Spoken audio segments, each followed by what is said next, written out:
It bothers me when there's some comics in the industry that are like they'll make a quote unquote inappropriate joke and then be like, nothing's off limits. And that's so true.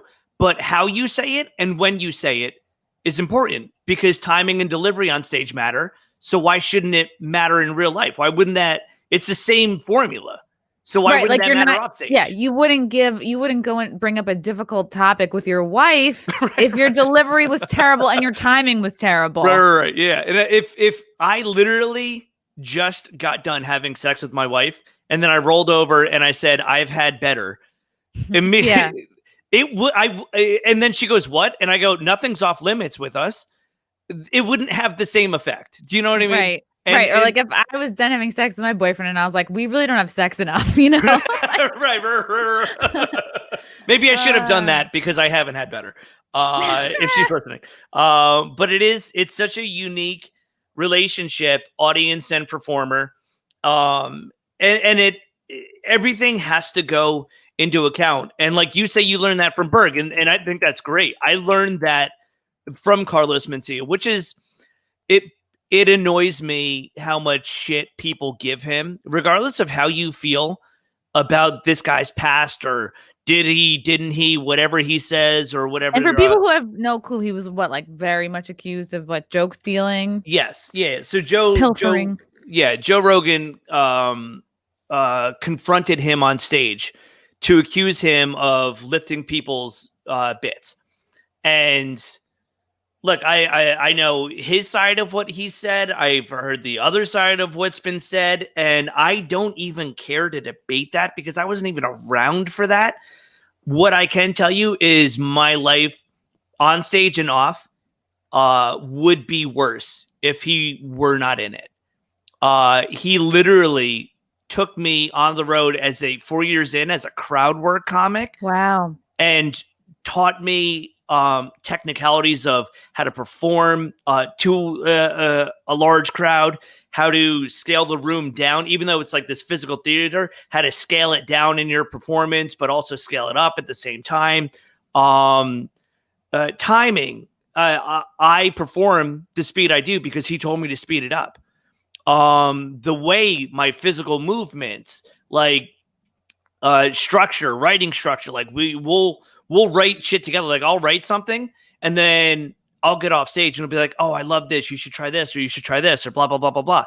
And then I'll go up and it's like, we work it out together. And at this point, I'm not so much on the road with him anymore, but he's just like a good friend. Like we'll literally like FaceTime and I'll be like, oh, I got all this new shit I'm working on. And it'll be like, oh man, I realized this over the road of like, this is how I used to perform. And I'm realizing this now that I don't have to do this and blah, blah, blah.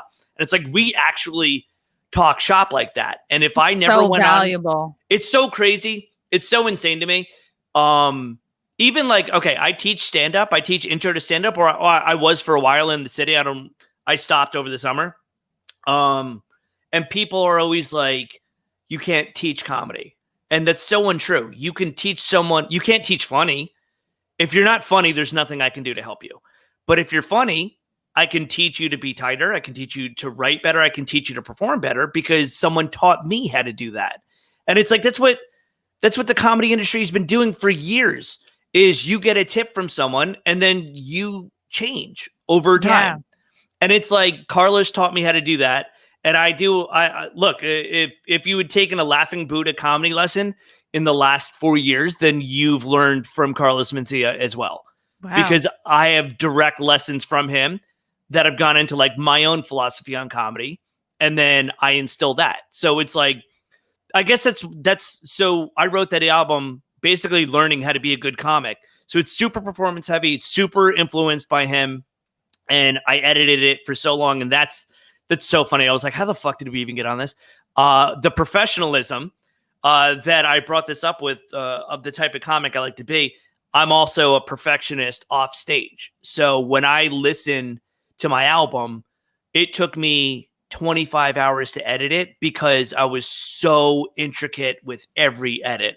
Like there'd be some days, I swear to God, my wife would come home.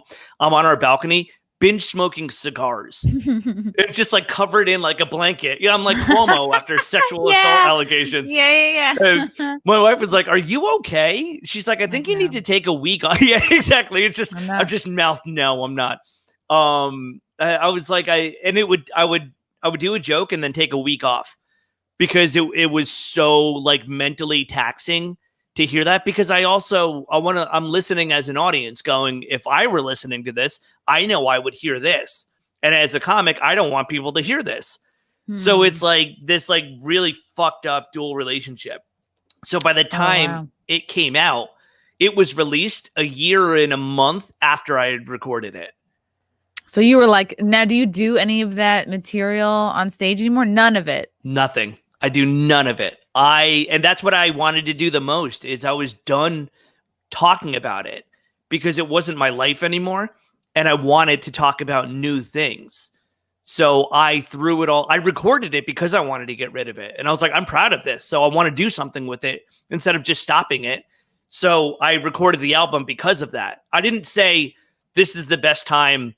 This is the best I've been so far, so I should record an album, or I'm trying to get ahead in the industry. For me, it was this story is finished, and I want people to hear the story, but I don't want to keep telling the story. So let's record it and let's put it out and let's see what happens with it. And it's so fucking funny. It is March 18th. In 2 days, March 20th is the 1 year anniversary since the album came out. Wow. So it's such a funny. That's so timing. It always seems to happen like that. I timed it that way, especially. Your research team really deserves it. Yeah, that's my research team right there. I have a different stuffed animal each episode.